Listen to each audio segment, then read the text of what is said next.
timer has started. Thank you, MyCrush Nation, for joining Brian and Charlene on this quickie podcast. Today, we are talking about when is the right time to check out of your relationship. Now, I don't know how this energy gonna be because I don't know. Did we just have a checkout conversation, like a argument? You don't call them arguments. I can't speak for you. I can only speak for me. My conversation That's why I asked you.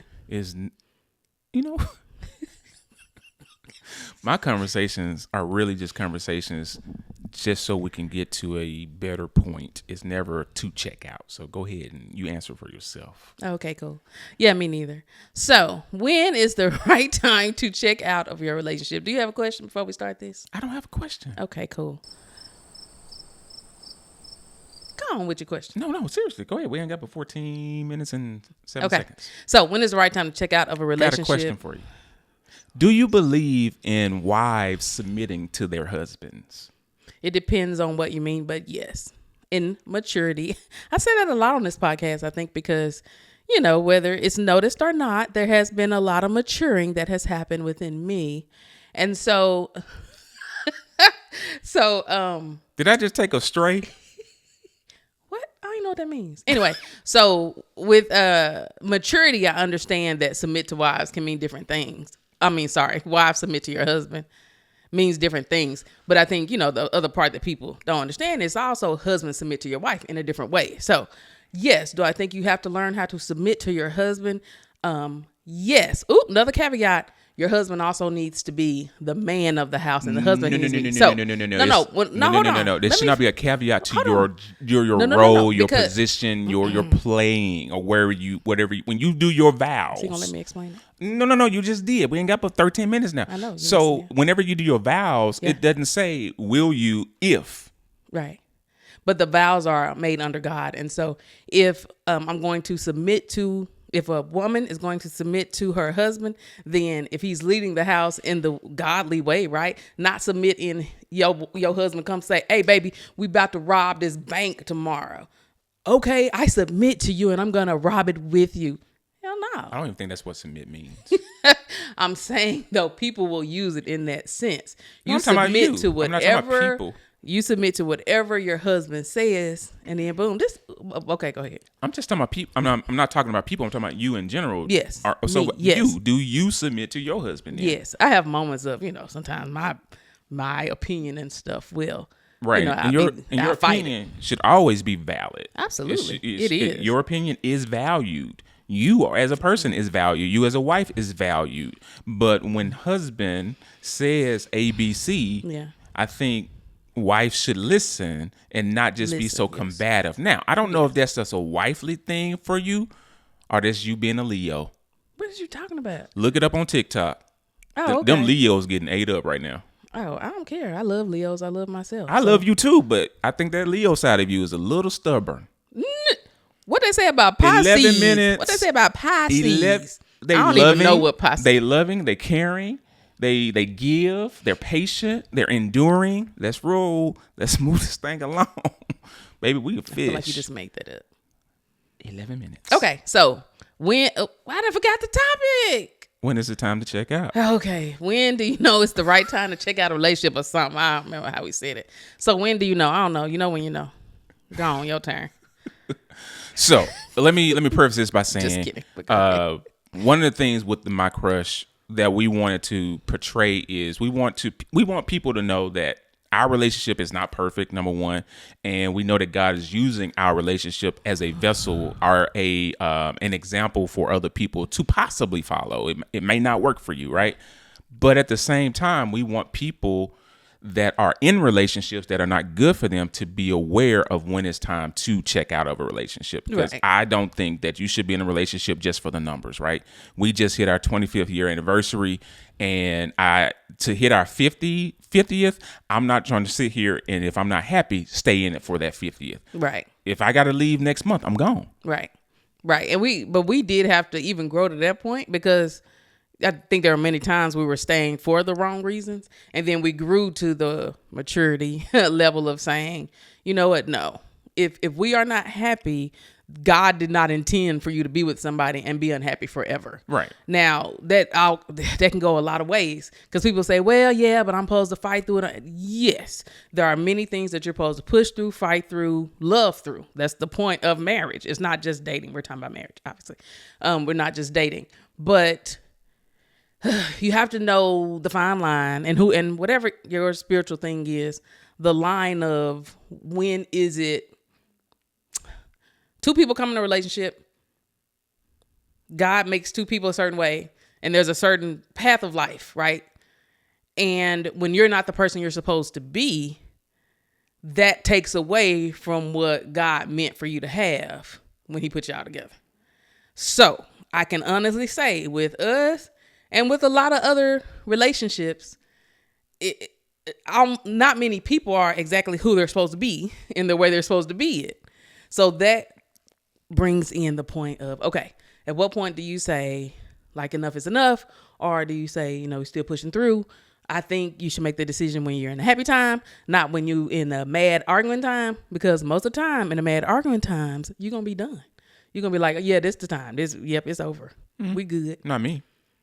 Lies. I can speak logically when I'm upset, when I'm angry, when I'm frustrated, when I feel good. I can lay the facts out. I'm more of an analytical person. Ain't nothing in that cup. Water. Stop tripping. Water. You are the emotional person in our relationship, so therefore you are led by emotions. It doesn't mean I don't have emotions. I'm a very emotional person. Extremely. But I can think logically. So I may be angry about something, but I'm laying the facts out. You do right? not think I can be happy logically. about something, and I can lay the facts out. So therefore, I can make a decision if it's time to go based on it's not based on my emotion. It's based on me knowing what logically I should be doing. Okay. Based on my inner guts, my inner emotion or our connection to God. And I know it's time to move on. Yeah. I remember there was a moment in our relationship. Yeah. I can tell you the year, date, and place, but I ain't going to do all that because your mind starts running. I knew when I was going to leave. It was a moment in our relationship where I just knew I'm checked out, or at least I thought I was. And part of the reason why I did not check out, it was multiple reasons. I was like, well, I have a son in the house. I want to make sure I'm still a good father for him.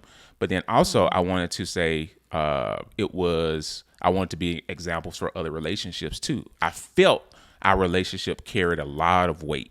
And I didn't want to let a lot of people that were looking up to our relationship down. So I was like, okay, well, I'm going to hang on just a little bit. But I was like, as soon as he graduated from high school, I'm out, right? But by that time, things had changed in our relationship. So there were moments in time where I felt like I was checked out. Also, there was moments in time where I thought I was checked out, but God hadn't released me from this marriage, right? And in those moments, it always brought me back to say, okay, there was a reason why we're married.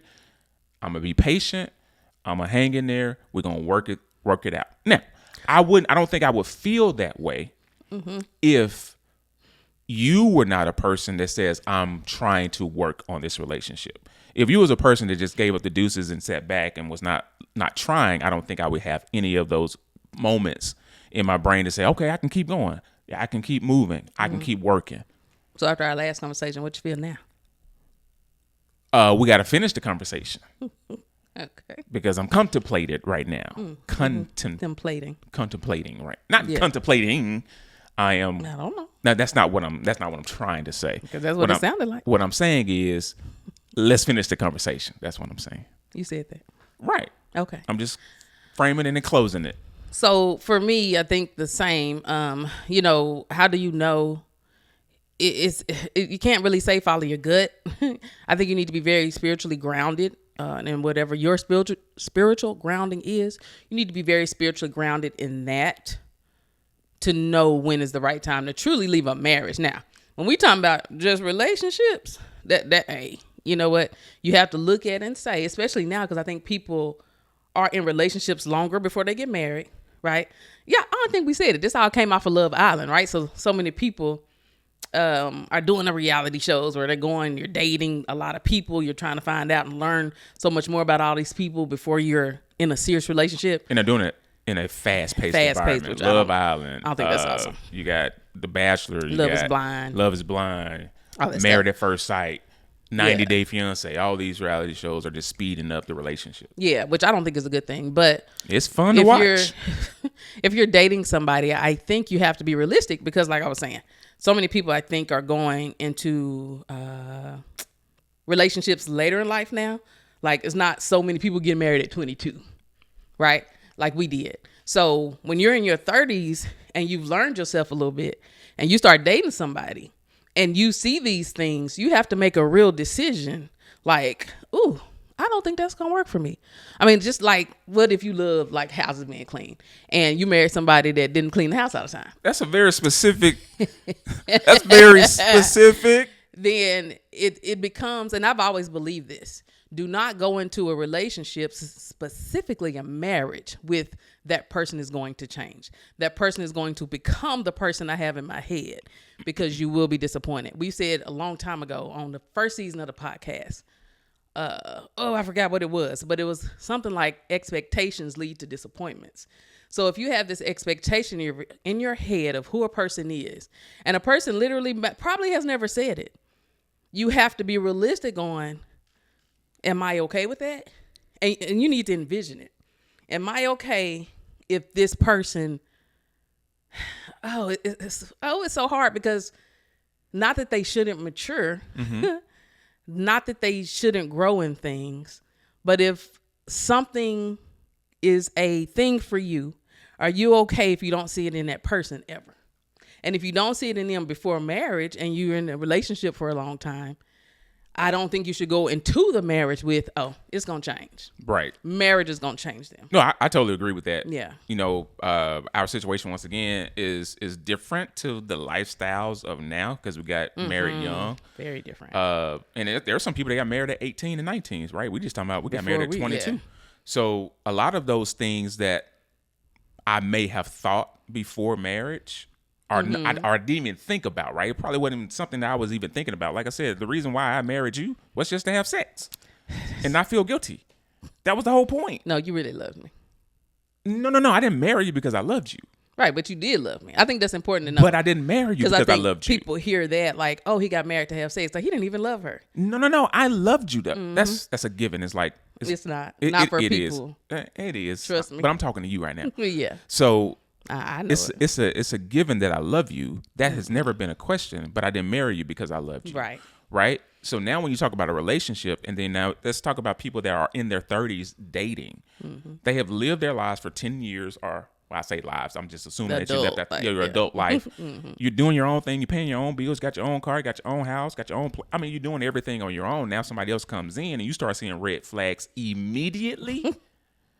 I think that's time for you to go ahead and move on. But some things people see as red flags ain't red flags. Oh, that's a whole nother 2 minutes. That's a whole nother one. I think that's when it's time for you to move on. There's no time to give patience. We literally, although we got married at 22, we were dating at 16. So yeah, we've been patient as hell. That's 5-6 years. What am I math? We were kids. Yeah, but we still had 5 years of knowing you, of seeing you, of understanding you before I made the commitment to say, yeah, this is the life I want to live with you. Yeah. Right. So now if you're 30 and then you're thinking about, you dating this person, literally in the first month they showing you red flags. Yeah. No, but see, it depends on what those red flags are. That's a whole nother. No, it's a red flag to you. So therefore now, just like you said you don't have these crazy expectations or even expectations that the person's going to change. Right. So therefore, if you bring a red flag to the table on the first month, and that's something that I can't deal with, and I can't expect you to change, I'm good. I don't need to go in there. I'll keep you as a friend, and maybe a friend with benefits. But we ain't about to go down this path, because marriage is a different beast. On the next quickie, we need to remember this. I want to talk about this specific red flag, and I'm just throwing this out here because it's a red flag that I don't really think is a red flag. Right? So many people talking about. So many people talk about, people talking about they spiritual, but they not religious. Red flag. No, it ain't. Now, that's a whole nother quickie that we're going to talk about. That's a whole nother quickie. But I'm saying that's a red flag that sometimes the way you see things, you need to kind of talk it out to understand. It's like, okay, well, yeah, I didn't really understand that. So just because you don't understand something doesn't mean it's a red flag. Does that make sense? 27 seconds to tell me if that makes sense. If you hit me, it's a red flag. If you push me, that's a red flag. If you curse me, that's a red flag. Yes. If you rode over my car, go with my foot and don't apologize, it's a red flag. So anyway, if you don't pay for the deal, pay for the meal. Sometimes, it can be certain. It's so many things. What if that person was raised to? What if they mama told it was a dude and she was like, "Don't you ever pay for the food?" Like you have to. Then don't deal with them if that's not. No, if but they they've don't never jive had with anybody you. else tell them the difference. 15 minutes. Okay, so we'll continue this one. Thank y'all for following us. Please follow us everywhere. I can't even say nothing else. TikTok, Instagram, YouTube. Subscribe, heart, comment. We love to see y'all comments. Keep following us, My Crush Nation. Facebook page coming soon. Okay, bye. Now let's finish this argument